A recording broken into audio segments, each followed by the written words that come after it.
My name is Paul Cohen. I'm town manager here in the town of Chelmsford, and thank you for coming out this evening for the information session for Monday's town meeting. Can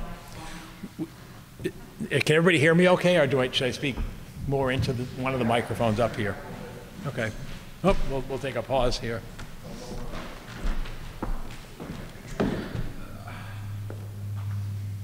When you came in, I hope you picked up a copy of the green booklet. That's the Finance Committee's report for town meeting. And then we have a handout for tonight, which is the white handout in the back. And that's the slides that we'll go through tonight. And you'll see some additional informational slides on Monday night regarding the reports of town boards and committees, but it's essentially the presentation you'll see at Monday night's session of town meeting. The warrant for town meeting is obviously, it's summarized in the green book. There's 21 articles? 21 articles on the warrant. The expectation is we'll get through all of them on Monday evening session, which will start at 7:30 over at the Senior Center. And then the first item of business on Tuesday evening will be Thursday evening will be Article 16, which is the fire station projects article. And once that's concluded, any remaining other business that hasn't been completed at that point will be considered. So that's sort of the plan. We don't anticipate it'll go more than 2 sessions, and it probably won't go 2 full sessions on the Monday and Thursday. Things to note about this warrant, as I said, it's 21 articles. There are no zoning articles or general bylaw articles on this warrant.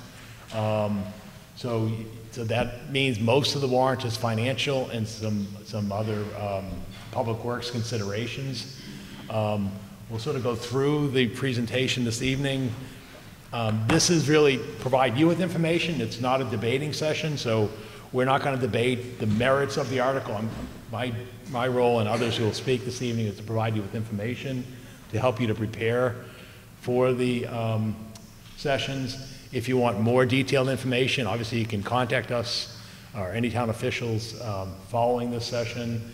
Also, the videotapes of the Finance Committee's review and the Select Board's review and votes on the warrant articles are available online at the Chelmsford Telemedia website. And there's other information obviously available as well. So again, we'll answer any and all questions. So it really is meant to be an interactive format, so don't hesitate to raise your hand and say, can you clarify this, or can you explain this, or what have you. The goal obviously is to help you prepare for the sessions next week, and hopefully those sessions will be productive and efficient. So with that, so we'll go through in numerical order, although you'll see some articles will be taken out of order on a consent agenda. The first one is reports of town boards and committees. We'll have 3 reports, and really 2 main reports, and then I'll a quick overview. But our Public Works Director, Christine Clancy, will provide a capital infrastructure update. Basically, this is sort of reporting back to you on a number of the projects that town meeting has funded in recent years, and how the Department of Public Works, which does facilities, highways, and so forth, is progressing on those projects. Following that, in accordance with our town bylaws, Finance Director John Souza will present a 5-year financial forecast. Sort of spoiler alert, it's not good. And that's really reflective of basically the inflationary environment that we're in, with costs rising not only for you as residents, but for the town as a operation that's constrained by the taxation limits of Proposition 2.5. And then I'll give a one article overview, which I'll flip to shortly, over how the proposed use of the town's fund balance, or free cash as it's more commonly known, will be proposed to be allocated at this town meeting.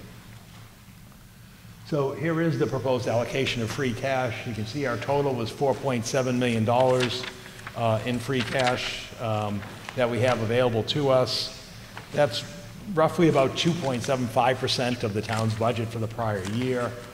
As you can see, most of the money, about half of it, is proposed under Article 7 for roadway and sidewalk construction. Another Article 8, that will follow that. Another large amount will be for the McCarthy School recreational court area. That's located right behind the police station, formerly known as the McCarthy Tennis Court area. And then you can see there are other deposits in the general stabilization fund and so forth. And we'll go through those in detail in the slides ahead. Consent agenda. The moderator a few years ago adopted a consent agenda, and at this point what that's intended to do is to take what's seen as to be non-controversial procedural articles, bundle them together in the sake of efficiency and to move the meeting along. As you can see, there's 7 articles that are proposed for the consent agenda. A couple of them are no action, and others are, again, generally not controversial based on prior town meeting experience with these articles. And again, I'll go through these individually, but that will be the first motion at meeting would be, once we receive the reports, is to bundle these articles together. The first one of those is Article 2, which is a citizen petition by Mary Donovan for a pet cemetery. You can see there's no action, and it's not because I'm recommending no action. It's because the petitioner has requested no action. She reached out to the town last week, and due to circumstances beyond her control, she will not be able to attend town meeting and intends to return to spring town meeting with her request. So that's why that's on the consent agenda. It'll be just, again, to formally dispense of that article. Article 3 is another consent agenda item. This is the article that generally appears at every town meeting. It's from the Cemetery Commission, and it's to basically expend monies in the Improvement and Development Fund from the sale of graves and lots. So it's been explained in the past. In this case, it's a $60,000 request, but basically the portion of the proceeds that goes when a lot is purchased at the town cemeteries goes to the improvement of the cemeteries. And in this case, we finally see some color. You can see that they're proposing 3 items of work. First one is at Pine Ridge Cemetery off of Billerica Road and Riverneck Road. They're really in the final phases of paving for the cemetery expansion project, which many of you have been to town meeting over the years, you know that this has been an ongoing project, and they're basically now down to the final efforts there. They also have to do some drainage structure work over at the West Chelmsford Cemetery. And then finally, at the Hart Pond Cemetery, which is sort of more of an ancient type of cemetery, they're doing some work over there that they believe will allow for the expansion of a dozen 2-grave lots over there at that site. So again, as you can see, the money comes from the sale of graves and lots and it puts into the capital infrastructure for the cemetery. Article 4 is a sewer construction stabilization fund. This is a perennial article at fall town meeting and goes with the manner of how the town has funded the town-wide sewer project. And I'm going to turn the microphone over to John Souza, our finance director, who oversees this fund, and sort of just provide you with the background and how this number was derived at.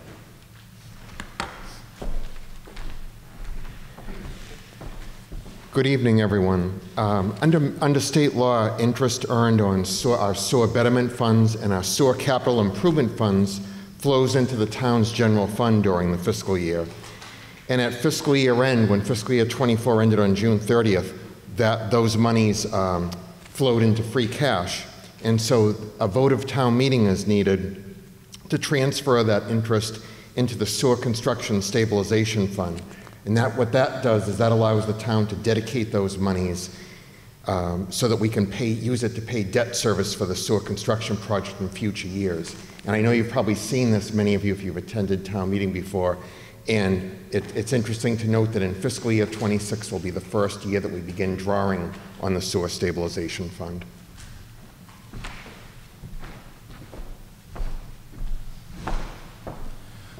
From there, we'll move on to Article 5, another no action. Oh, yes, go ahead. Go ahead. Just a comment.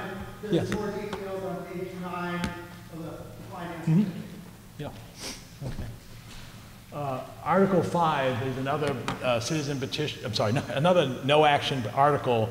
This was a placeholder article. When we prepared the warrant back in August, we're early in the fiscal year. We're now a couple months later. We keep a placeholder to see if there's any adjustments that need to take place now that we're sort of almost a third of the way into the fiscal year. there's no action. So we're not in any way amending the operating budget that was voted back in April. Article 6 is a citizen petition article submitted by Paul Regazio that would change the funding mechanism for an article that was approved, as you can see in the text, at the spring town meeting pertaining to the feasibility study for the Parker Middle School proposed project by basically altering the $1.8 million from borrowing to an appropriation from free cash. And right now I'm going to turn the microphone over to Paul if you wish to speak to this and explain the article and provide him with the forum this evening.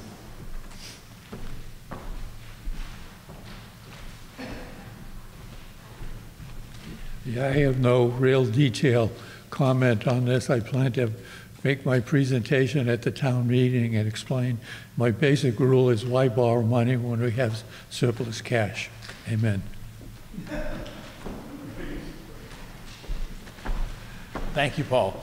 So again, we'll move on from there. And as you can see, fortunately, as I said, most of the articles are pretty straightforward and understandable. But again, we'll pause for any questions as we move on. Article 7, roadway and sidewalk construction.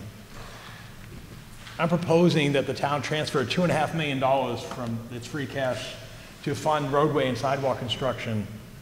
Sort of some background as to why are we doing this and at this time, and why have we been doing this? And part of the reason is basically we're trying to maintain and improve the town's roadway and sidewalk infrastructure. I can tell you the most calls we receive in the administrative office pertains to roads, potholes usually, but road conditions, resurfacing and so forth. Why it's been a struggle is for over the last dozen years, the state has level funded the amount of gas tax, that excise tax that comes back to the municipalities at $200 million statewide. And so what that means is the towns receive $1.1 million annually in what's called Chapter 90, which is the state statute that provides that tax for the last dozen years. And then since the state adopted the fair share tax or the millionaire's tax, however you want to refer to it as, the state has kicked in because those funds are reserved for dedicated purposes of either education or transportation. They have provided an additional $500,000 the last couple of years to the town.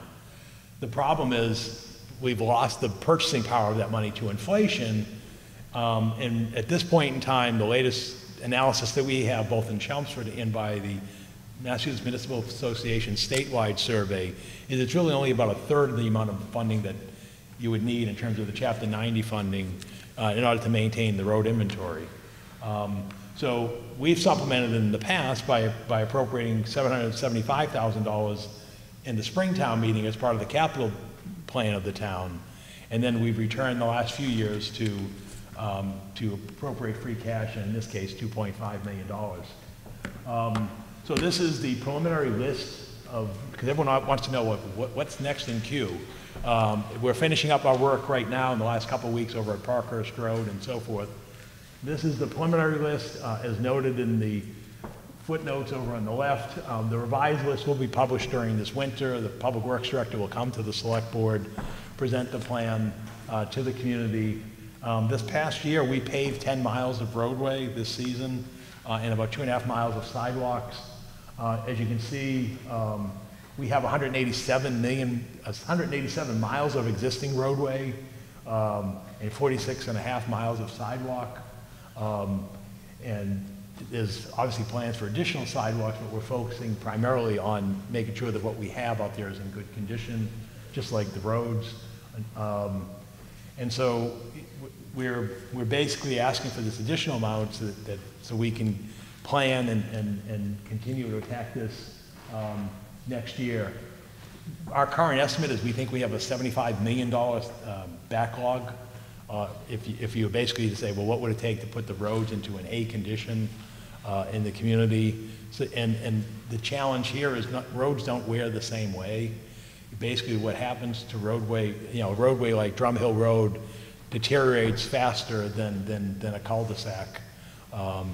It's the same reason why you see the state out there resurfacing the highways every few years. It's because they deal with higher volumes and higher speeds and so forth. So again, when the cash is allowed, we've come to the town meeting, asked for the additional funding, and again, the last couple of years, we've made progress. The sense that we have, both in our own analysis as well as the feedback we get, is that the roads have improved, and we hope to continue that progress. Yes. Is that place, also define what condition the road is in, where it's on queue, Yeah, the Public Works has a road inventory. The challenge is it gets updated annually, and so again, the problem is if you take the most recent one, it can't tell you that that's going to be done in 3 years or 5 years or 7 years. They literally go out and assess every year because they noted they don't diminish in a linear fashion. But no, we do have available at the Public Works. Yes? When you list the milestones, does that include the stuff that's wrong with the state? No, this is town. We don't resurface state roadways, which generally tend to be, though not exclusively, a numbered routes. You know, there's no hard and true. So for example, if we went out to the senior center on Route 40, there's a portion of Route 40 by the highway that's state owned, but when you go beyond that, it's locally owned, and so forth. So, but no, it's just we don't maintain or remove snow actually from state roadways. The state does that. Do they ever tell you, like we have a list of kind of where roads they want to No. do? They ever tell you that it comes in? No, they don't. Show up and start doing work. No, they basically, yes, that's what they pretty much do, is they show up and they'll give us a little bit of advance notice, but no, it's not like we can call them and say, what are you doing in Chelmsford next spring or summer? They generally don't provide that level of detail. Yes, Brian? Were you successful in those small sections when we had leftover snow money, where you did 10 or 20 feet of park that was just destroyed? Yep. Are you still doing that, or is this, these are full streets? Yeah, well, they generally tend to be, well, they're streets, but they generally aren't always full streets. So for example, you have Old Westford Road, you see it's noted from Essex to Rotary and so forth. So we try to know where the sections are of the roadways, but generally we try to do them as full streets. What you're referring to was the pothole, the quote unquote pothole money that the state provided a couple of winters ago to do sections. Yeah, like I said, everything's analyzed, and we've also had situations where things weren't on the list that all of a sudden got into a bad shape. A lot of it also depends upon the type of winter you had, in terms of the freeze and thaw and the volume of rain. So it's not an exact science, but we do and you know, our fellow communities do the best that we can. So you're not doing that small grinding with this money? No. This is generally road overlays. I Yeah. just spotted on a technology drive coming over here. There's 4 big dips there. You got to slow down on those speed bumps, right? Stop at the stoplight. Yeah. We have Yeah. dips there. 187 Turnpike is about a 20-foot section. It's next to a guy who does electron microscope work, and when the trucks hit it, it destroys his work. I mean, Yep. there's places that you can fix Right. without having to pay for it. Right, so they'll see. Yeah, again, I leave that to Public Works, and then again, they generally will come in and provide a report. Yes, Glenn? Am I correct in assuming that the roadway from Richardson Road to Vinyl Square is owned by the state? Richardson Road to Vinyl Square. You mean, well, Princeton Street? The main road? Yeah, Route 3A. Yeah, that's Route 3A. That's a state roadway. Yeah. Yeah, and then as you go further onto Tingsboro Road, it's also the state. In fact, the state just put some sidewalks in by Williamsburg. That's a state roadway. Yes? It's 4.1 million for 10 miles. Yeah, but it's not, you can't do it linearly. You can't. Because some roads are overlay, some are total base reconstruction. Yeah. But it's less than $500,000 per mile. And it's $1 million, over $1 million per mile for a sidewalk. And sidewalks seem really, really simple. Right, but remember with sidewalks, oftentimes are granite curb. Granite curbing is expensive, both in terms of material as well as labor. And the reason they use granite curb is it lasts. You know, the alternative is bituminous, what they call Cape Cod curb, you know, the bituminous stuff, and then when it gets whacked with something, it just falls apart and disintegrates. But yeah, sidewalks are expensive. It's more hand labor and also more expensive materials, the bituminous, like anything else. Okay. From there, we'll go to Article 8. This is the McCarthy Middle School recreational area behind the police station. So up on the top would be the police department. To the right is the edge of the McCarthy School. Down below there is a skate park. You may recall the town meeting a few years ago. Remember, we were going to pave Paradise and put up a parking lot. Well, Paradise has been saved. The superintendent of schools, Dr. Jay Lang, this is school property. It's the McCarthy School. So it fell under the jurisdiction of the school committee and the superintendent. They formed a working group that has met. Took a little bit longer than we envisioned. This is the conceptual plan. And so basically it's a court program. Remember, it was all tennis courts before. Now you've got the basketball court to the right, and I think the latest iteration of the plan that I saw today was 2 basketball courts pivoted. And then the middle thing is what they call deck hockey or street hockey. And then I think the last version of the plan is 1 tennis court. Why this configuration changed and why it was altered and what's going on in the big picture is we're just finishing up the work that was approved over at the high school in terms of the outdoor courts. And when those courts open next spring, there's the new basketball courts at the high school outdoor, the new tennis courts, and then the transition and the integration is we put pickleball courts over at the high school, and we moved the deck hockey over here to McCarthy. And why that was seen to be a sound decision was generally it's the middle school students who play the deck hockey, and the idea of having the deck hockey over there, and also the police athletic league with the police station, they're the ones who help coach and support those efforts.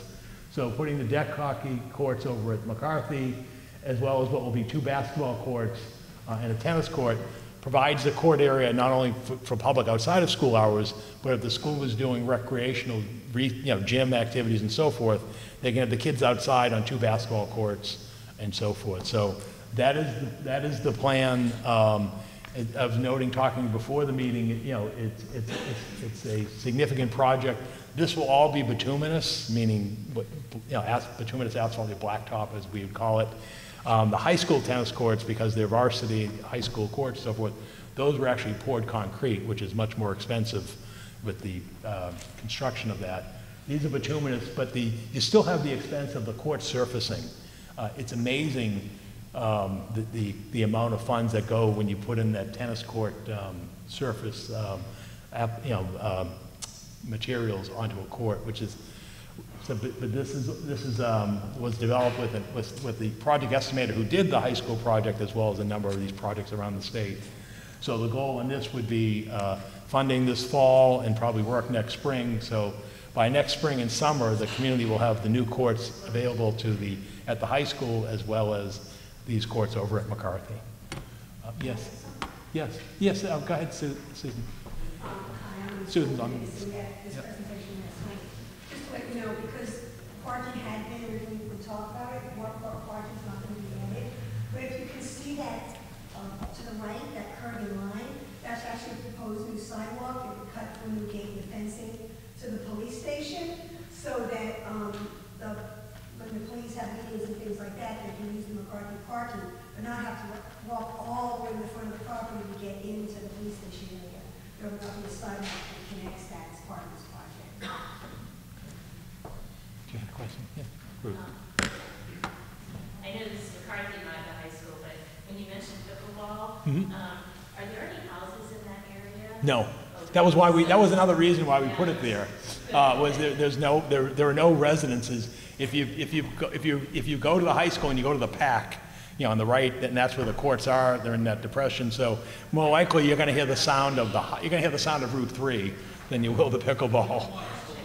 Yeah. Exactly. Yeah. Exactly. So, yes, Claire. Bid out, or is it going to be done by? No, it's going to be bid out. It has to be bid out. Yeah.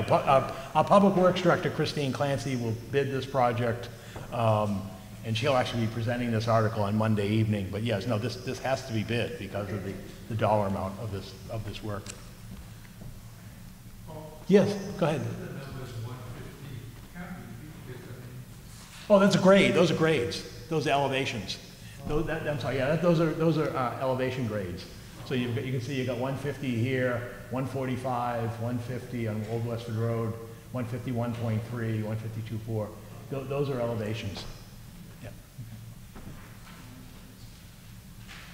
Article 9, it goes back to DPW infrastructure, and this is a request for $125,000 from the sewer enterprise fund retained earnings, which basically is the free cash for the sewer fund, which is accounted for separately, to replace the sewer force main over on Progress Avenue. As noted, this force main had emergency repairs in last January, last July, and yesterday. So if you go by there today, you will see the equipment was out there. So this area has to be replaced. Sadly, it's only a 40-year-old pipe.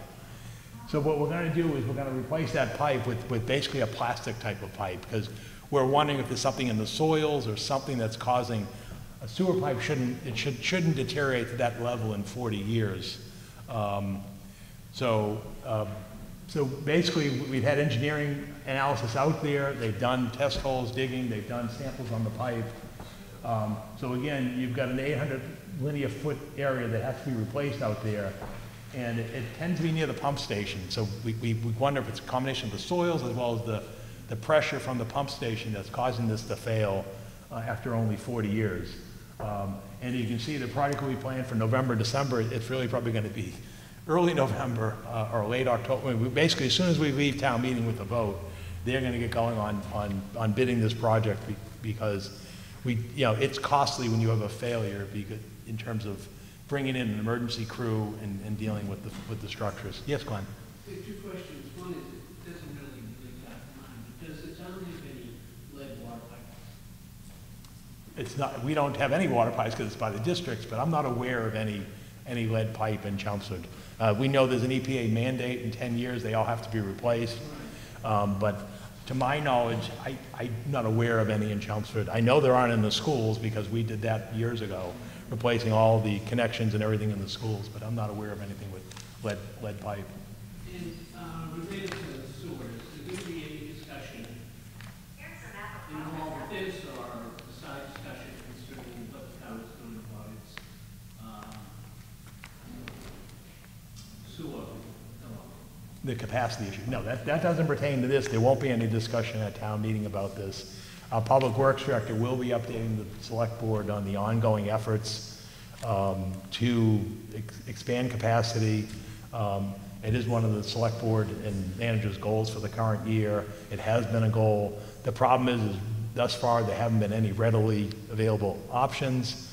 And then we're also concerned and we'll need to discuss, once those options are identified, whether the town wishes to invite more sewer capacity, because there are actions that will result if that capacity is expanded. So we're working on it. We don't have any answers, but no, it will not be discussed at this town meeting. Okay. Article 10 is sewer infiltration and inflow. So another aspect of the sewer system and the issue of capacity is the idea of any system, even a system that's relatively young like ours, gets inflow and infiltration into it in terms of either illegal connections or just normal infiltration from manhole covers, from the earth settling and so forth, disconnects and so forth. And so the Public Works will be requesting $650,000 to basically remedy the situation. As was just noted, our sewer system is at capacity. We know there's infiltration and inflow because we can see our sewer flow rise and fall with weather conditions. So this year is most particular.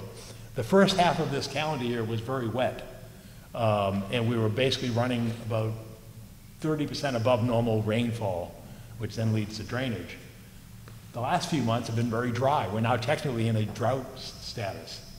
And we see the town's monthly sewer flows rise and fall, not only compared to the previous month, but we have data over similar months previous years. So we can correlate, and that's what Christine has done with this graph. We can correlate flow with rainfall, and also our meters can, which are now more precise, can actually do it in sort of real-time analysis in terms of, oh yeah, on that day or those hours corresponding to a weather event. So we know there's infiltration into the system. The problem with infiltration is it then goes into the system and then goes to the treatment plant, and then we pay for it, or you all pay for it as part of your sewer flow, but it utilizes sewer flow, but then again is not how it's designed nor what you want it to do. You're basically paying for treatment of gray water, rainwater, or runoff. So what this article will do is there's about 200 manholes that we've discovered. We do cammering of our sewer lines and field inspections. And the first effort we're going to be doing with this funding is basically replacing 200 manholes in terms of the covers and the linings, and that will reduce our inflow, which would then free up capacity. Because as we noted, we're at capacity, but that doesn't mean the pressures still don't exist. In terms of, even under the sewer regulations right now, people can still add additions on their property. We're going to be dealing with this accessory dwelling unit bylaw, which will add additional flow to the community. We have the MBTA zoning, which will also add flow. So we're constantly looking for flow, but also trying to address ways to better utilize the capacity that we have by directing efforts towards the infiltration of our system by what's coming in that shouldn't be in there. There's also a question perhaps of illicit connections. People are not supposed to connect their sewer pumps, their sump pumps to the sewer system. We've been doing some testing to see if that's occurring as well and to address those issues. So again, this is part of an ongoing effort to manage our sewer flow. Yes? Clarification on the bar graph. Mm-hmm. Light gray is labeled Chelmsford flow. Yep. And blue It's Tingsboro flow, yeah. includes Chelmsford and Tingsboro. Yes. So I don't understand what it, like, Oh. one is Tingsboro, one is Chelmsford. Yeah. Combined together next to each other is confusing. Oh, that's basically an historic reference. When the town of Chelmsford purchased capacity at the Greater Lowell wastewater treatment plant, which is owned by the city of Lowell, a generation ago, maybe over 25 years ago, the town purchased capacity, and at the time, the officials deemed that they had excess capacity, which they initially offered to the town of Westford. Westford declined. Then they offered it to Tingsboro. Tingsboro accepted it.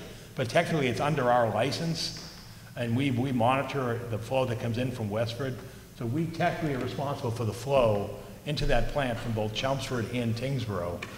So you consider Tingsboro as like a sub-lessee from the town who has the license to send flow to the plant. So that's why we monitor the Tingsboro flow, because, for example, if they were to exceed the flow that we've elevated to them, then we can go to them and say, you're exceeding your permit levels. That's why we monitor and report Chelmsford and Tingsboro flow. So the orange represents the total. Yep, and then the green line is our total capacity. So you can see that, through June, we were running above our capacity. You can see how May, both the town and the combined flow was above capacity. And again, if you go back to last July, that's a very rainy period. But twice now in the last 6 fiscal years, we've exceeded our capacity at the plant. And we also believe that the plant exceeded its capacity, which is regulated by the EPA and the DEP, and the city of Lowell is under a consent order to take their stormwater flow out of their system because what happens when the plant goes over capacity, that's when they dump the raw sewage into the Merrimack River, which degrades the water quality. And you may have read some recent efforts by our congresswoman and other state officials trying to address the issues all the way along the Merrimack River from Manchester, New Hampshire down to Newburyport. Yes, Paul? So Tewksbury exceeds this, I think, for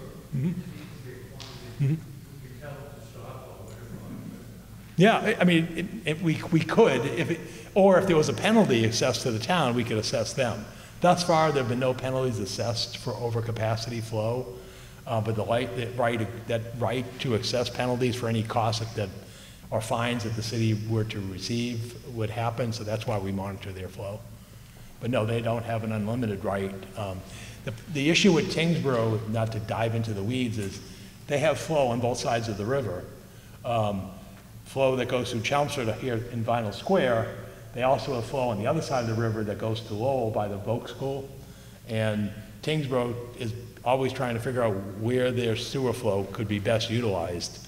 And so they really want to utilize our side of the river because that's more of an industrial area of Tingsboro. The problem is, no matter how much flow is, you only have so much capacity in the pipes.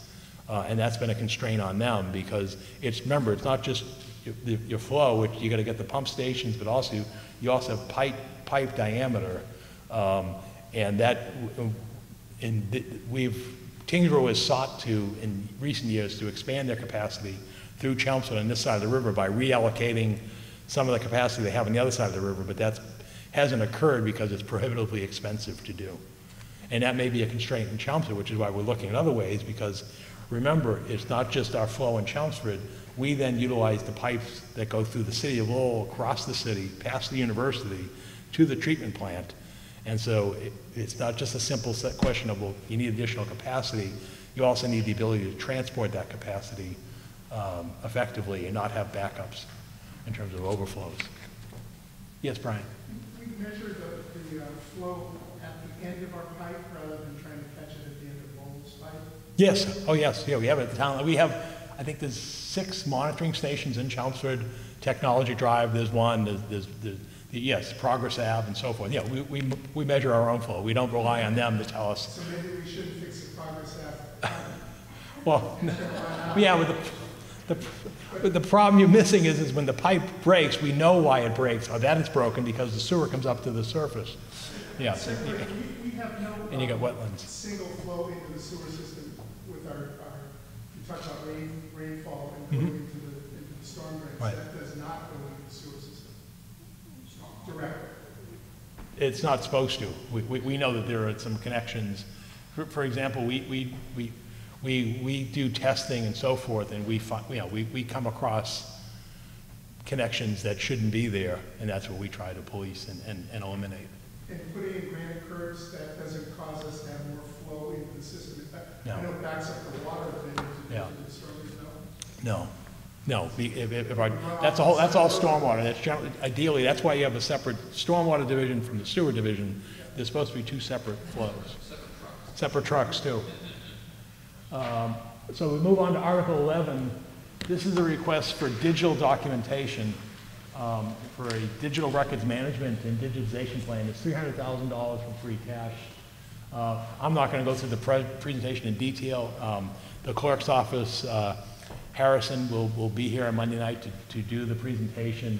But suffice to say, many of you have been at town meeting, have seen efforts that have been successful in terms of preserving and archiving our records, going back over the last decade from some of the old burial records and genealogy and so forth, and vital records. And the idea is you don't want to handle those records at all as possible because handling just causes wear and tear and damage and so forth.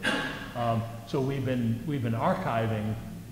We also still have ongoing storage constraints. Those are real pictures. That's not a stock photo. That's real pictures in the building department for space for permanent records. We have to maintain some records like building records and so forth and vital records forever. And so the idea is with today's technology and AI and everything else is we want to have a system that allows not only these records to be photographed and archived, but to be searchable, accessible to the public and manageable. And ideally the state would be is you'd be able to go onto the GIS system and be able to pull up the permits for that site and so forth. And so it takes time and effort. And so the idea is we've got to continue our efforts on the digitalization. And where we're going first is expending funds for the initial implementation system of the fee, the licensing fee, and then really focusing heavy, as you can see, in the building department, planning and zoning, because it's not only the paper permits, it's also the maps and drawings that go out there. And then there's also some efforts in phase 1 in accounting and minor efforts in fire prevention at this time. But down the road, this will be a multi-year effort. As you can see, I'm basically covering most offices of the community. We also, just so you know, we don't save stuff just like you do at home for the sake of saving it. The state prescribes how long you have to hold records and so forth, and we regularly, at least annually, expunge and basically destroy and eliminate records that aren't needed. So, for example, if we bid a project, 10 years ago to, purchase microphones for the CCA, well, the point of retention of that is less than 10 years, so there's no value of doing that. But really, this goes back to vital records of the health department, the clerk's office, the treasury, and building departments, things that, as you can imagine, you'd want to have in the case of structures and vital records in terms of the town's operations. So, yes. So the amount for this fiscal year is for the software, the infrastructure. Yeah, and the initial work. Again, that covers essentially all town usage of that for the future. In other words, yeah. The highway department is going to come and say, oh, we need our own separate. No, and generally they save them in a format that is transferable. So if the vendor goes out of business or there's different technology, it's saved in a format that. Does any of this include any people? No, this. Being hired to do the scanning? Yeah, this is basically bringing in folks to do the work. The rate is like 10 cents a page for standard things, and it's more expensive for maps. No, we're not adding any people. No. Yes. And I'll go to you now. Yes, they're basically, we're working off a state contract that's out there and available and has a track record. That's how it'll be procured. Yes. This is for hard copy documentation. Yes. So are there plans also to provide in the future for processing done through electronic means as opposed to continuing? So this Right. Right. For example, in recent years, we've gone to online permitting. We continue our discussion and efforts with companies like Adobe and others to basically be paperless. That's the ultimate goal, is to do without paper. But we have hundreds of years of hard documents that we really want to preserve moving forward. But yes, the goal is, it's a two-pronged goal, is to digitize the paper we have and then convert to paperless. Yeah. Yes.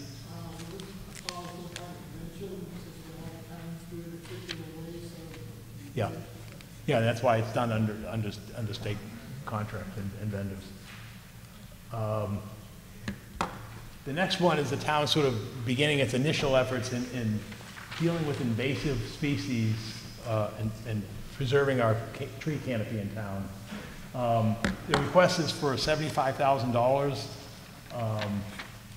and basically it's to get out there and basically learn and also address the issue of invasive plants that are choking trees. You can see the photo kind of illustrates what happens in a worst case scenario.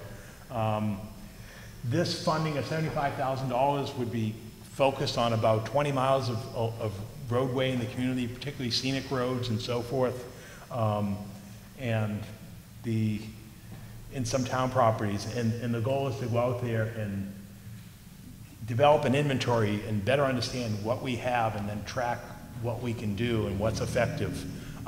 Again, we're not doing this alone. The town of Westford is about a year or so ahead of us in similar efforts as well as other towns.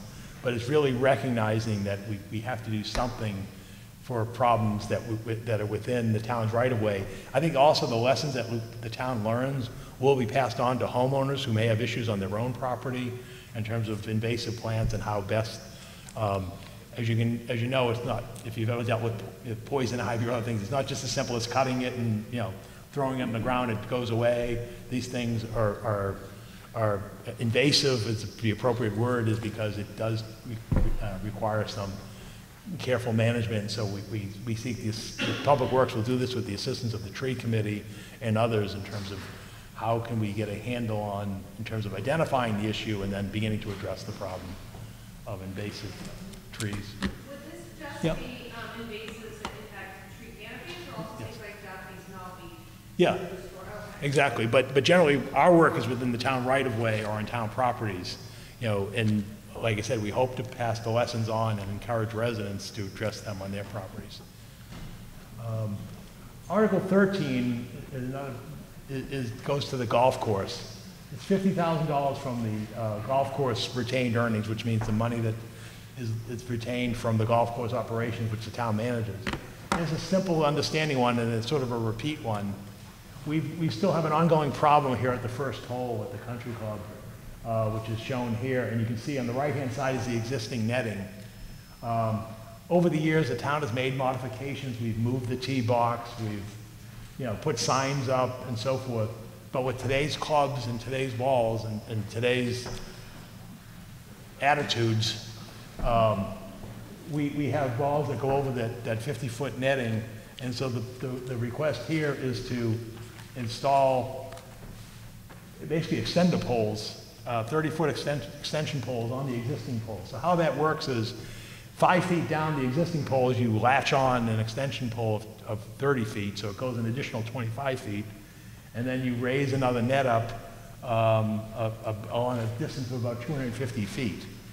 And the reason that we have to do this is twofold. One is legally, is residential homes on the other side of that, next to the golf course, and legally through the mass courts, if the town doesn't do something about that, or when it happens, it's a trespass, and the town's liable. And basically you're liable for the damage, and then you're also liable for the trespass. And this is obviously not a situation that's unique to Chelmsford. Our course operator operates a number of courses across the Commonwealth. He has experience. We consulted and worked with him on this project. We believe this initiative will solve 95% of the problem, and it'll be effective and work. The reason is, well, why not just make further restrictions and not allow it to happen? And the difference is this, it really has to go with the viability of the golf course. It's a 9-hole public course, and this is your signature in your main shop when you come in. If we were to basically say to players, you can't use a driver on this course or on this hole, then basically you're gonna turn a significant amount of your population away.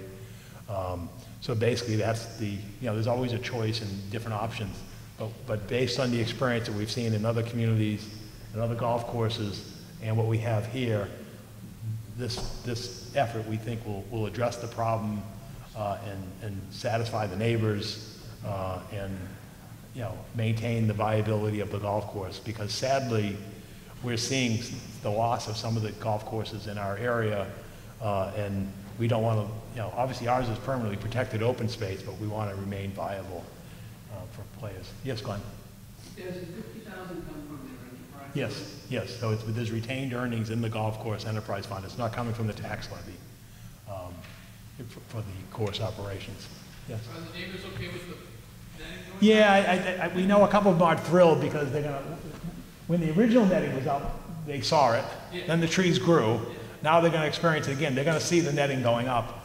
But again, we give them a choice. Do you want the balls laying? And in some cases, it's serious. I mean, you wouldn't want your grandchildren out there in the yard and having golf ball, the chance of a golf ball hitting them or hitting your car or vehicle. So they've been generally good, and they've been patient. And Buy a lot of helmets. yeah, but you don't want that situation. Or a laser system. Right. So, Article 14 is a request for schematic design, $100,000 to do the partial roof replacement at the South Row School roof. What we're talking about is about 3/4 of the roof at the South Grove School. That's 26 years old. Solar panels were put on the roof a decade ago. They have to be taken down and put back up. The project won't occur until summer of '26. And the goal and the key thing of this is MSBA reimbursement of at least 50%. So we've got to replace this roof. The state program has strict guidelines. At this point, they won't fund any roof that's less than 25 years old. This roof is over that. We expect within the next few weeks that will be funded and brought into this project for the schematic design. But according to their funding schedule, that will allow us to bid the project, do the design. You obviously have to do this work in the summertime because the students in the building, they don't foresee, given their funding constraints, that would happen this coming summer, meaning summer of '25. But we'll have the work done and be able to bid it in a timely manner to get good pricing for the summer of '26. So that's what's taking place under this article. There's the roof area just to show you. You can see the solar panels and the areas that you don't see, you can see are pretty much what has to be done. It's like 3/4 of the roof at the facility. What's that? Oh, that's. Where the leaks are? I don't think that's where the leaks are. I don't know offhand what those numbers. Yeah, but that's an illustration of what's going on out there. The overall cost of the project, just as a whole, to give you an idea, that's a $1.2 million roof project. So the reason we want to do this is we can get $600,000 back from the state, whereas if we do it on our own, we pay the entire cost. So this is one of what you'll see in years to come will be a series of roof projects at McCarthy, Harrington, and so forth. The town's in the unfortunate situation, remember our school stock is aging, it's also around the same vintage. And so when we look ahead, we're looking at a lot of roof projects. The one at McCarthy will be significant given the size of the McCarthy school. But again, our goal is to carry these on to the point where we can get state funding of what we believe will be 50% going forward. Okay. Article 15 is the transfer of free cash to the stabilization fund. At this point, it's $560,000. Just to give you some general information, we have $15.4 million in the stabilization fund currently. That's about 9.4% of the town's operating budget. We're in a situation where the town's policies are to keep 5 to 10% of general operating revenues in reserves. And we'll be, like others, the state and others, we're investing in our stabilization fund because we foresee the need perhaps in reasonable times to be drawing upon that fund, as the name stabilization fund indicates. Because our flexibility financially is going to be challenged in the years ahead. So basically, this is sort of the last article that would take the balance and put it into the stabilization fund. Does that fully extinguish all the free cash? Yes, yeah.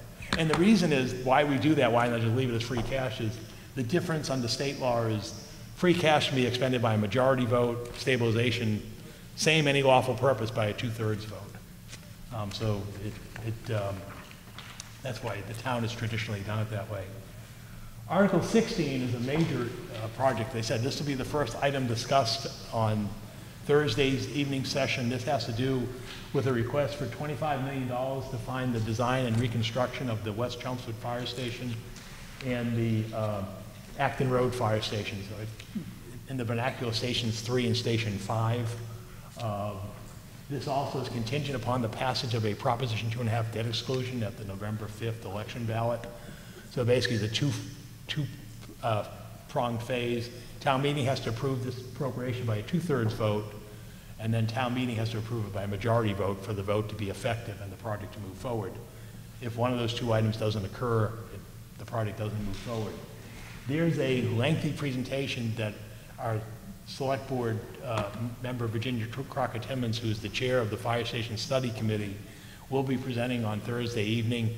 I am not going to go into a half-hour presentation in detail because one, I can't do it as well as she does, and two is I will just sort of take some time to give you an overview to just give you some insight in terms of what's being proposed, why it's being proposed. Also, our fire chief, Gary Ryan, is also here this evening. I'm sure he will stay and either answer any questions you have now or afterwards on this project. The committee's been meeting for a few years, so let me just go through this. There's a number of slides, but I'll try to go through them efficiently, but not too rushed. So, again, we're seeking $25 million, and again, it's really to bring a station that's 50 years old to meet the standards of today and all those going forward to address public safety, but also firefighter safety. As you can see, we want to maintain the 5 stations for adequate response time. Our population is growing, and therefore our call volume is also growing as our population also ages. The issues of our building, again, you're talking stations that were built in the 60s. We'll get into this a little further. They weren't built for 2-gender firefighters. They also weren't built with the knowledge of the health risks that are associated with the exposure to carcinogens and others on firefighter gear and so forth. And that's sort of the OSHA compliance, and also there's just the staffing levels that we have today. So this is just the language for the warrant article, and then the ballot question, which you'll see on the sample ballots. So again, this is the makeup of the committee. The committee's makeup has been consistent. In other words, these are the same people who started and who brought us here over the last 3 years. As I mentioned, Virginia is our chair, and again, she's here this evening and can help address any concerns or questions that you may have. You can see it was formed back in November of 2021. We sort of started that December, and here we are 3 years later, after 70 meetings, in which we spent a lot of time looking at what our mission should be, researching education, collecting data, looking at the success factors, looking at different scenarios of how we could operate from 3 stations to 4 stations to 5 stations, looking at what the investment would mean for the town in terms of our debt level and what it would mean for the taxpayer. And again, we'll go through some of this in the slides ahead, but this sort of gives you the visual. Obviously, what we're talking about is Station 5 here on Acton Road and Station 3 on Old Westford Road. You say, well, what about the other stations? Well, Station 1, we did that a decade ago, 2014, and that's really proven to be a great resource for the town, adjacent next to the town offices. Station 2 is right next door to us. That was renovated a couple years ago. The only problem we've had with that is, you may have noticed with the scaffolding, is the work was done during the pandemic, and the factory that put on the siding of the building, we think there may have been an issue with the adhesive, so we've had some of the adhesive bricks come off the building, which is the reason for the netting and the safety. Within a few weeks now, they are going to replace that siding at no cost to the town and have that completed by the end of the calendar year. So again, we've expanded and put that second level up on Station 2 and renovated the apparatus bays. So that station's done. And then the other station is Station 4 on River Neck Road. That's our newest station.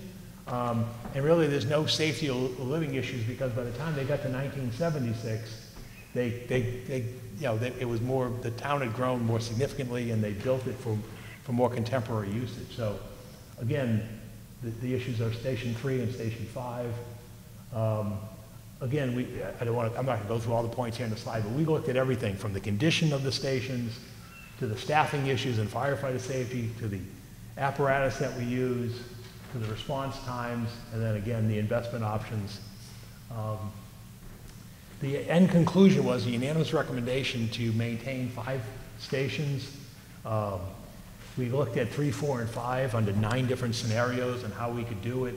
The problem with the 3 station, which may be the most cost-effective, is it had unacceptable response times for both initial response as well as the secondary response. And so in either the 4 or the 5 station configuration, we still have to address the reconstruction and renovation of stations 3 and 5. And the problem with the 4 station was it had a 20% increase in response time in East Chelmsford, and we'll show some of this in graphics shortly. And it also gives us the flexibility that we have. And then again, beyond this, the issue becomes of staffing flexibility in terms of the needs for the present and future going forward. Here's some photos that sort of illustrate the concerns in Station 3 and 5. So for example, this is the apparatus bay. You can see the apparatus bay door. So they built, this is the living quarters for the firefighters. Now again, you have the plyo vent and you can see the systems for the exhaust of the vehicles. But you literally, as you can see here, you've got your living quarters in the apparatus bay, your gear in the bay, and so forth. You can see everything else is in the bay as well, your exercise area and other equipment. These are your lockers. And then again, this sort of shows you the time-dated nature of this. This is the bathroom facility, obviously one gender in mind when they built this. And then this is the living quarters for the 2 firefighters that are stationed there. Obviously, with today's situation, you'd have single bunk facilities because, and you imagine this was the issue during COVID as well. You have, we didn't want people passing that close or sleeping that close in those conditions. And you can see other deficiencies. This is your washer machine, which is more of a standard industrial washer, not the real washers that you have for fire gear and so forth. So again, and I'm not going to read everything to you, but you can just see it's not built for the contemporary needs of a fire department with what we know today in the year 2024 that wasn't foreseen in the 1960s and doesn't meet our needs. Again, this is the type of data that we receive from consultants, multiple consultants, whether it was professional firms as well, on side that were brought in to help confirm our data. So again, with the 3 station, the first due, red is good. You can see the color thing. Green is poor. So this is for your first due apparatus. You can see, your quickest responses are where your stations are. Station 3, 1, and then 2. And this would be a new station 3. So again, you have concerns about outlying responses. When you go to the second due, meaning, if 2 people or 3 people show up and it's a working fire or major scene, you've got to get the second crew from one of these other stations there, and you can see the concerns there, and particularly the exposure up here in North under a 3-station scenario, that if once the crew up in North responds, it's going to take you a long time to get somebody from here in the center or from the Wilton Road, Hunt Road area to there, and that just creates what we felt was unacceptable risk to the residents as well as to the firefighters. And this sort of just shows you what that would mean if, for example, if there was a call up at 9 Sheila Ave next to the senior center, in terms of your second response due, you're getting somebody again either from the center or from station 3.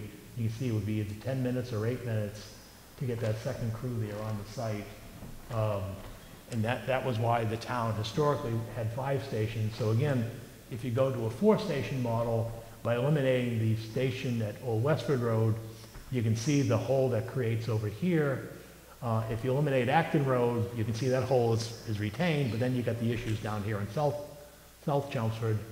And the same thing, if you eliminate the one in East Chelmsford, you get the problems over here. And again, time is important in terms of the spread of the fire or for a medical response and so forth. So again, the idea was to maintain the 5-station scenario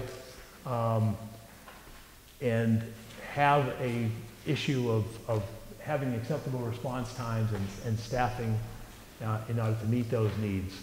So that sort of just gives you the overview of the staffing situations that we had. This just gives you call data. Again, these stations are built 1960s. You get 15,000 calls per year. We're now up over the 36,000 calls. I'm sorry, our population is 15,000 It now goes over 36,000. The call volume, go back a couple decades, 4,500 calls to over 6,000, and the most recent one was 6,300. A lot of those calls right now, the biggest explosion is medical. 2/3 of the calls to the fire department are medical calls. Again, because of the change in the demographics of the population. And yeah, we also have a number of group homes and senior facilities in the town. Yeah, go ahead. Go ahead. I'll get information, or we're going to do a very crude straw poll of people knowing about this. Yeah. They have no idea what's going on. So their response was, I don't know what this is. Right. Of course, they would say that. Right. How are we communicating this great information to the general public so that they're educated in the job of the law? We're doing everything we legally can. And I'll use the word legally can because we've had, and this has been our biggest concern, and we know it's a concern of residents, is how do we reach residents, right? We don't have an effective daily newspaper anymore that has coverage or a reporter in Chelmsford. Although our meetings are televised, select board, finance committee, town meeting, we know many people don't watch it.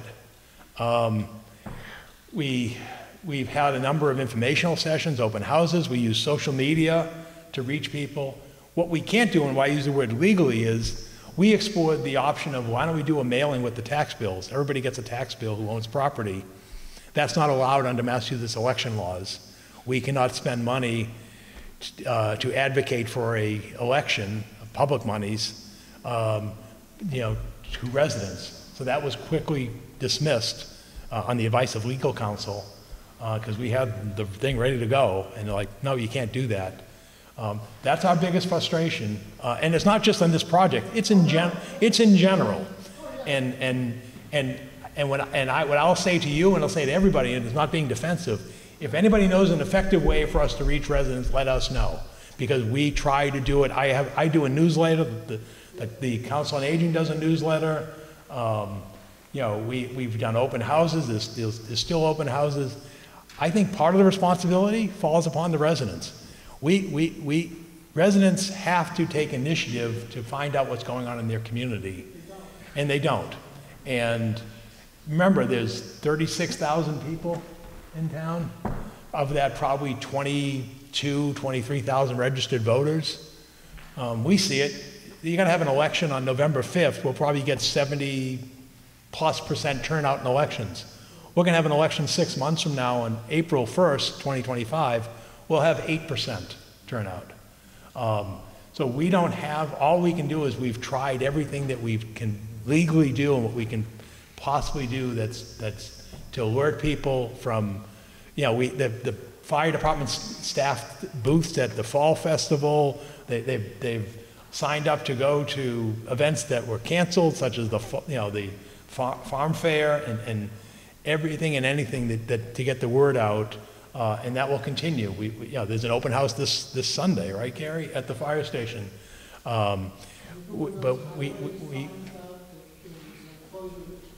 No, and also we also have limits of what people find to be tasteful too.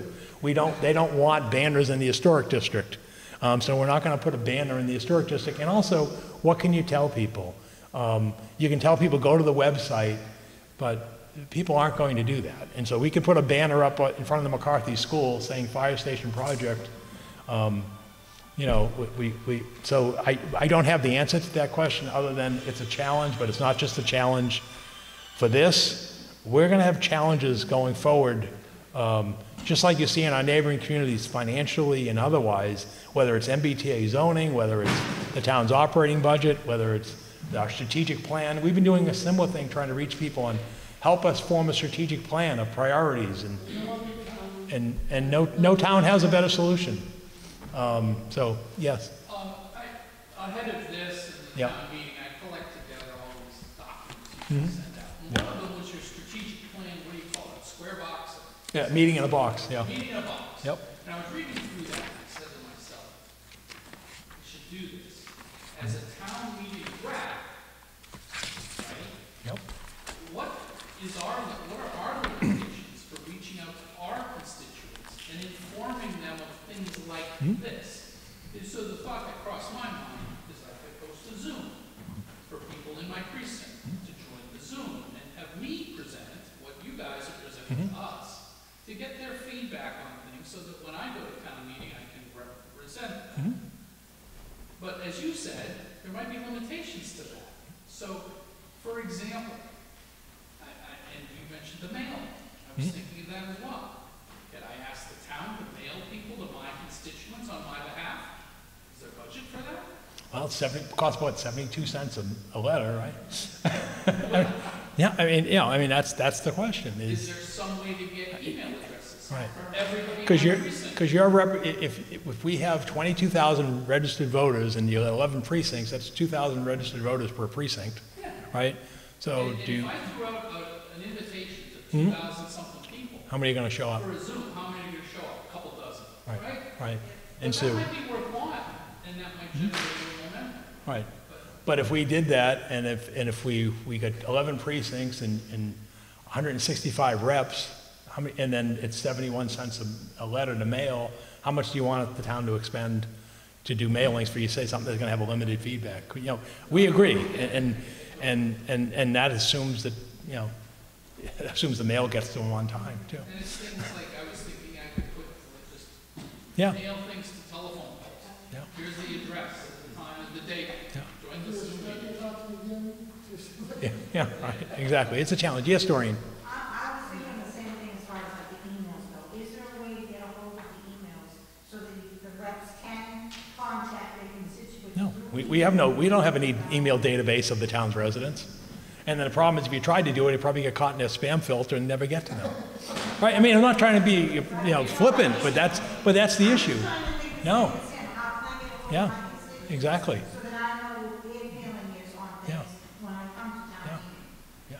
I mean, it's a challenge. Yes, Brian? Well, there's 9,200 ballots in the mail right now. Town meeting hasn't seen this yet, and people are voting today. Yeah, we don't control that, Brian. Half of the voting population, what if Yep. it goes down? This doesn't happen. Right. Then, What if this article well, then there's nothing, then we'll have to regroup and figure out where we go from there. No, the ballots are printed. People already voted. People have already turned in ballots. the override on the ballot? Yes, it's question 6. Specifically to Yes, question 6. Question number 6. Question number 6. There's no value on it. It doesn't say it's going to cost me $150 for the. Well, let me explain why. The state law prescribes the wording of the question. So we can't put the value question on the ballot. And so It's usually a pro and a con, though. There's no, not. because we don't have that ability to do that. That's only state ballot questions that have a pro and a con. Right. So But the state again, looking up, there's 5 questions. Right. I open I'm Right. surprised, Paul. I agree. I went to a half dozen of those meetings. Right. I had no idea what the final number was. Right, I'm a town meeting rep. Right. I haven't seen it yet. right. So I assume you then reached out and got information and made an informed I'm trying choice. to get it up. It's hard to do. Yeah, right, exactly. You've got to think, calculating the value of my house, and then going to the numbers, nobody's going to do that. Right. And that's why we'll get into this shortly, but yes, That's why the chief who lives around the corner. yes. Yeah, yeah, go ahead. I know in a lot of other towns with override show up on the ballot, the way people get noticed is someone takes the initiative, creates a little mini nonprofit, they create signs, do yard signs, but that Right. has to be a citizen. Right. Can't be the town government. People who are really passionate either for or against, they have to be the ones that do that, and then, then you see all the yard signs, where you say Yeah. yes, whatever, but it has to come from there. Has to be private. And then they have to file the campaign disclosure forms and all the other things, just like running for office. So someone has to really quickly print some signs up, Right. that there is a town base. Right. So anyway, going back to the thing is, again, our concerns are being responsible to the first due in terms of addressing victims and people who are in harm and danger. Remember, first due on a fire truck, again, you get generally 2 or in some cases 3 people. You've only got enough water for 3 minutes if they're taking the water off the truck. So the idea is you want to get the second crew on scene, and that's why you see the configurations when a fire takes place. But again, it's not all about structure fires.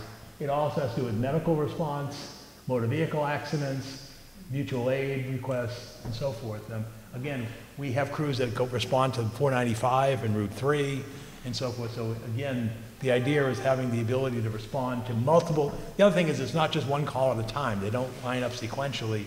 We have situations, whether it's medical and others, that there's multiple calls going out at on one instance.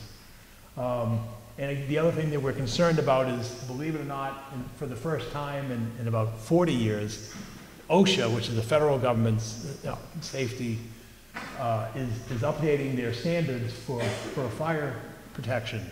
And you may have read about this in some of the media, because this pertains not only to Chelmsford, but to the whole country, particularly call departments, rural departments, and so forth, in terms of the whole issue of training, health and fitness, and so forth, the items that you see on the list. But the one that captures our attention in Chelmsford is facility safety, the issue again about being exposed to carbon monoxide, and the gear and the ventilation systems and so forth. And so that's something that we know is coming. We don't know the final form, but it's a real issue of concern. So what are we proposing? This is the old Westford Road, Roberts Field over here. This is the existing apparatus bays. The plan is to propose a addition, single-story addition to that side of the station. So again, there's the Roberts Field parking lot. That's the station. And again, what you see in that configuration, which first you'll see it's going to cost over $10 million just for the construction costs.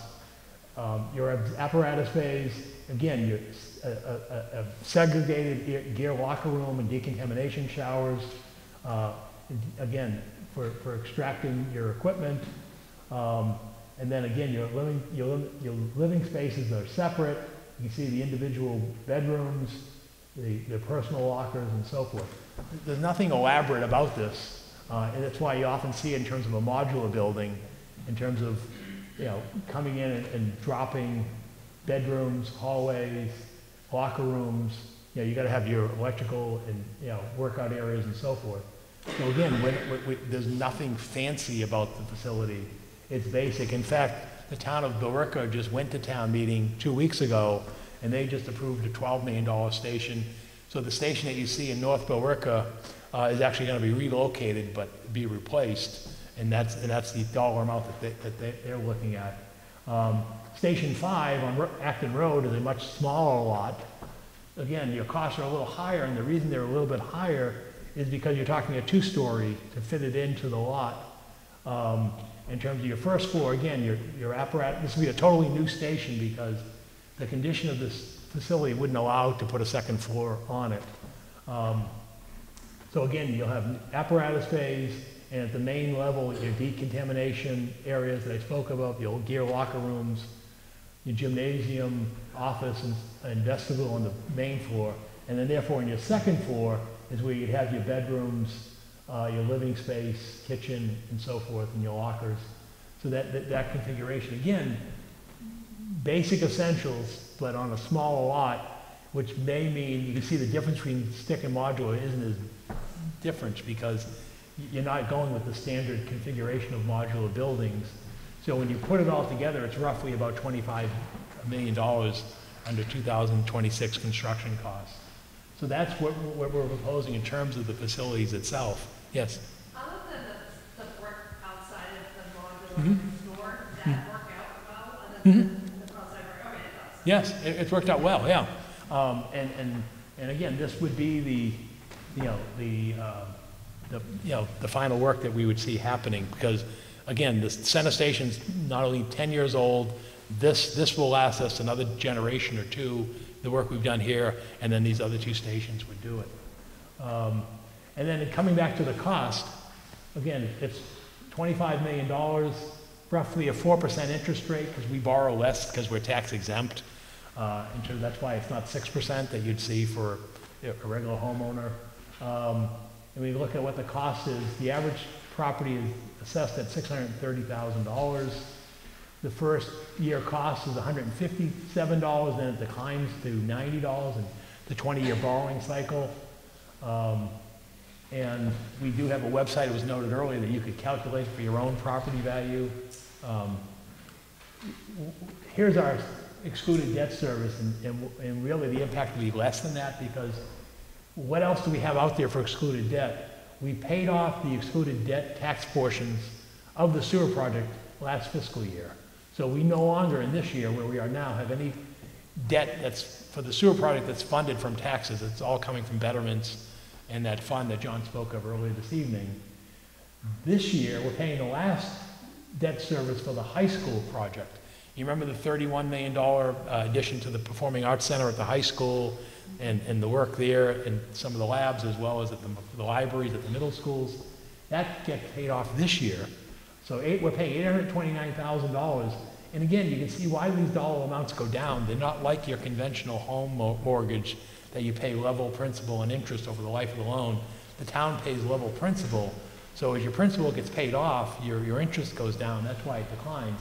But more importantly, that $829 goes away this year.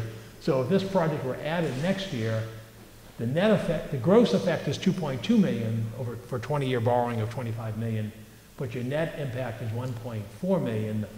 So when we're quoting numbers of $157,000, that's really the gross number, not your net number. So you can see it's about 2/3 of that. So it would be roughly just over $100. So that's what it ends up being in terms of the debt. And you can see going forward, the only thing that's remaining is this modest project for the DPW Alpha Road, and that gets paid off in 2030.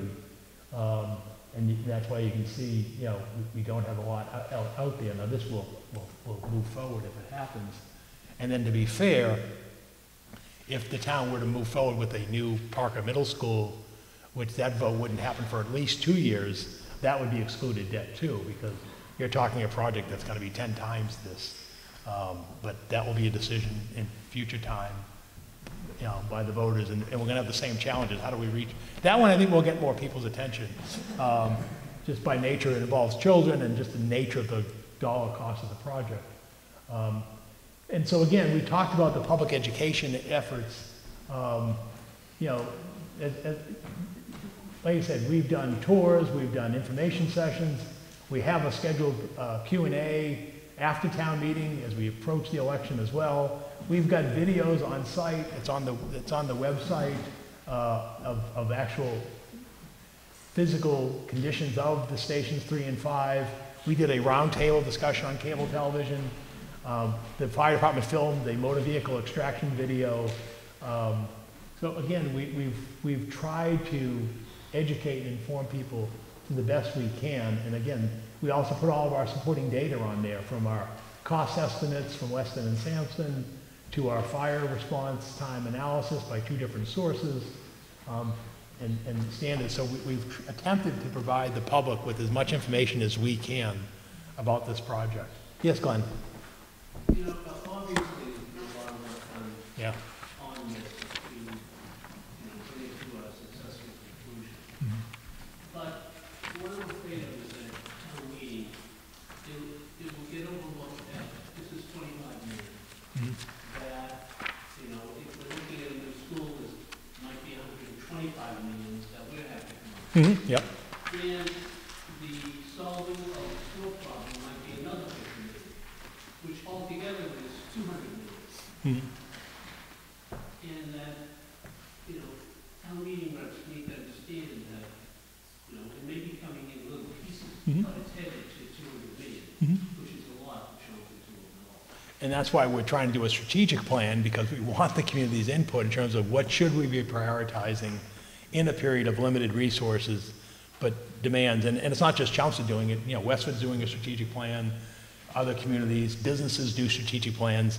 That's where, and sadly to date, we've had the same tepid response to our strategic plan efforts in terms of, tell us what's important to you, what do you want to preserve, what should we be focusing on, what should we be enhancing. It's a citizen petition democracy, but we need the citizen participation. So anyway, we'll conclude the discussion on the fire station, and we got a few articles we'll follow up on. This one's real straightforward. We're rescinding a article back from 2019. The project never took off the ground. This was a facade program for buildings located in the center in Vinyl Square for $100,000. We couldn't get any interest. Unfortunately, it got launched during the pandemic, which didn't help, but then even post-pandemic, We're just not seeing the interest by property owners to, so where we're sending it, the money will go back to the Community Preservation Fund. So again, that's consent agenda because that's a pretty straightforward one. Article 18 is community housing at 1 Smith Street. This is a more important one, and David Henderson from the Housing Authority. Here's a request for $2.6 million from the Community Preservation Fund for the Smith Street project. Let me just orient you. Obviously, here's Stedman Street, Smith Street. These units here, again, end of useful life. So the plan is these 64 units are going to be torn down in their entirety because they're at the end of useful life. In fact, what the Housing Authority is doing is they're going to actually sell the property to the nonprofit affiliate Choice, which is their nonprofit affiliate. They then are going to basically do a 40B, for lack of a better word, but take the 64 units and make it 96 units. And this is like a $43 million project, of which David's looking for seed money of 2.6 to get this project so they can then go to credible to get the state funding matches and other private resources, you know, investment tax credits, housing tax credits, and so forth. So this is the end result is you're basically going from 2-story buildings to 3-story buildings. How do you go from 64 to 96? You tear it down to 2 stories, you build 3 stories. That's what's going to take place here at that location. And David has plans on what to do with the residents, you know, while this is taking place. Nobody's going to be put out in the street. He would hold spaces. This probably isn't going to happen for a couple of years, much like the ones at 255 Princeton Street haven't gotten off the ground yet. It takes a while for him to get his funding lined up and the design, bidding, and everything else. How many additional units? So the additional 32, going to go from 64 to 96. So again, this is what you see out. This is what you see out there now. Seniors. It's all seniors. I'm sorry, it's seniors. This was built in 1969. Again, being over 50 years old. His total project cost is $43.5 million. And again, replacing it with 96 units. So basically, an additional 50% increase in senior units at that location with the necessary parking and everything else that will go on out at that site. So that's what he's proposing there. Yes? So the lot's not changing? The lot's not changing at all, no, no. And the town, all the town gets out of it is, one, we support the creation of additional, because we know the backlog, but there's a restriction put on the property that we pay for with our donation that makes sure that this is permanently protected for this is permanently protected for senior housing. And Community preservation funds, yep. Those funds exist? Yes, yep. In fact, yeah, that's borrowed as well, but we have plenty capacity to do that. Article 19, this is rather wordy but straightforward. This is the town of Chelmsford, through its school department, with town meeting authorization, will grant an easement to the Chelmsford Water District. Basically, what's going on here is they need easements to get across the school properties at the Parker High School and the McCarthy and the admin building to basically shuttle water from Smith Street wells to their treatment plant at Crooked Spring. And the reason they want to do this is it'll save a lot of money rather than going through the traditional roadways. So I know it's very hard to see, but in essence, here's Crooked Spring Road where their plant is, and they basically go along Crooked Spring Road, you know, along Graniteville Road to Old Westford Road, across the McCarthy School area out towards North Road by the school admin building. So that's basically what's taking place here is the town grants at no cost an easement to save the cost for the overall project for water treatment. And again, it's not going to have any interference with anything. You know, you're just laying pipe through and so forth. No, that work, that's aside from that, but this is on the town property, because we can give them the ability to work in the town right away, just like any other utility. Yeah, Article 20 is the transfer of parcels to the Conservation Commission. We've been doing this, you know, for well over a decade. Generally, the parcels tend to be tax possessions from the town, although the main one on this is the Warren Pole land. That's the main parcel of 53 acres the town acquired over 4 years ago. The town, at that time, the town acquired it. Let me get to the property. This is the Warren Pole property right here, Boston Road. Acton Road. Much like we use the standard language, we acquire it, the select board moves forward with it.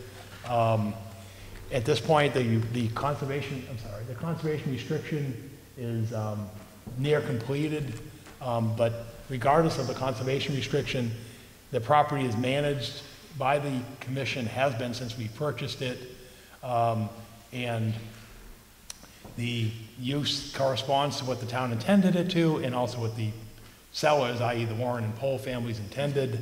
And on the advice of council, we want to take the technical management of it legally, transfer it from the select board to the Conservation Commission.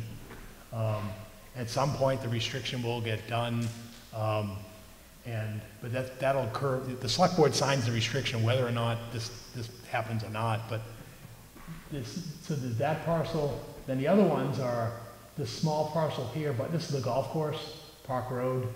There's two parcels here, 449-1, 449-2. You'll note with these things, the parcels are wet. That's why they're given up for value.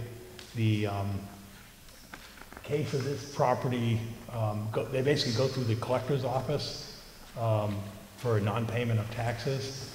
The value of these properties assessed to like $20,000, so they really have no taxable value to the community.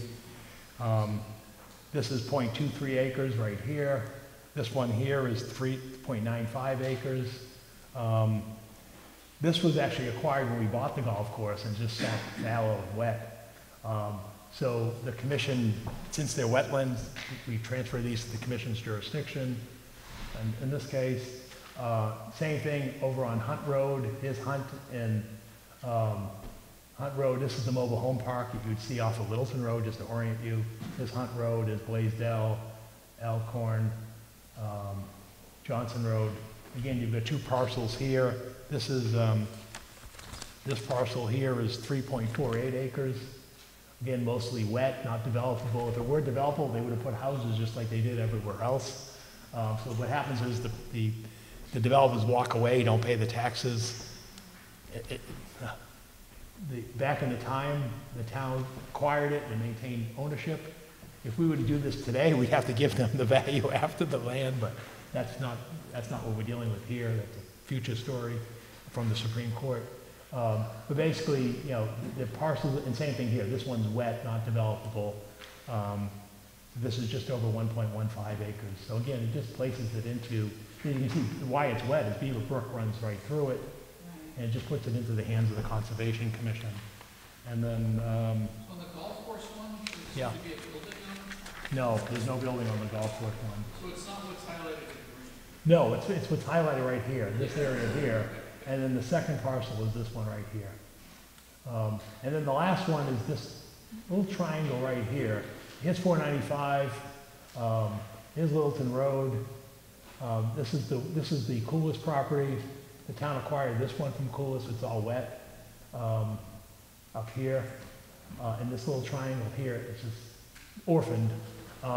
It was acquired by the town as a tax possession back in 2011. It's 0.22 acres. This was part of the old Spiro Vrujas's egg farm.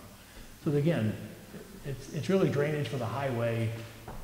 You throw it in to the Conservation Commission, and whether you do it or not, nothing's going to happen anyway, but it's just a cleaner way of dispensing with the property. So that's that article. And then the final article is the street acceptance of Parkhurst Road. And you're probably wondering, Parkhurst Road, that's been around forever. And the answer is it has, but when the town was going out and doing its work on the roadway and seeking funding for the project, we found out it had never been formally accepted by the town. And so this goes between let me get you oriented. This goes between, here's Parkhurst Road, right here, and this is obviously North Road, and then here's Drum Hill Road. And then this portion we don't accept because we don't have the right, that's the state right-of-way, Route 3. So we're accepting this portion and this portion. It's about 0.64 miles. Why are we doing this? Well, one is if we accept it, it goes onto our road volume inventory, which then would give us a little bit more of state monies because the state distributes its money partially based on population, partially also based upon road volume, you know, the number of road miles in the community. So what we had to do in order for the state to accept it is they won't take the historic layouts, because when they researched this, there were records going back almost 100 years. So they went out and did that work with an engineering firm. We have current design plans that show all the boring details of the actual meets and bounds of the property. So that's what will take place under this article. Yeah, we maintain it. We're going to continue to maintain it. And again, so as you can see, some of these things are housekeeping procedural articles. So that concludes the warrant. Again, we'll be here afterwards if you have any questions. And I want to thank you for your time this evening during the last hour and a half. And we look forward to seeing you on Monday night. And then, like I said, expecting to conclude on Thursday night. Yes? If the proposition 2.5 override fails, Yes. and even if the town meeting warrant fails, Mm-hmm. is there a backup plan for the fire station thing? Is it all or nothing, or can it be broken into phases? Well, you know, the reason we're bringing both is because if it fails, the problem doesn't go away. And the reason we're bringing them both in is because, you know, what we've learned, and what the lesson we learned when we did the station next door is, the longer you wait, the more expensive it gets. And these are real present health and safety issues that exist right now in the community. Right, but no.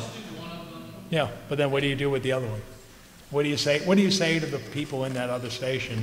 Well, I guess you're tough break that you get assigned to that station. Right. But it doesn't solve the problem. It's the same problem we have with the schools. Why are we going forward with the middle school? Because it will serve all the students in those grade levels. If we started picking off elementary schools, they'd say, well, why are you doing South Row and not Harrington? Why are you doing South Row and not Center? Why are you doing South Row and not Byam? It's the same problem. The problem doesn't go away. You want to have equity. You want to have fairness to the public as well as to the firefighters. And so it's a real present concern, and as you said, if it doesn't get funded, it doesn't go away. We don't have a plan B. We don't say, you know, well, here's the, you know, the less costly alternative. We're going to have to, you know, wrestle with it. Unfortunately, so we'll see. We'll hope for the best and see what the outcome, and then at that point in time, we'll either move forward with the permanent building committee for construction of the two stations, or the select board will have to regroup and decide, you know, a pathway forward. So, okay, well, thank you for your time this evening, and we'll see you next week at town meeting.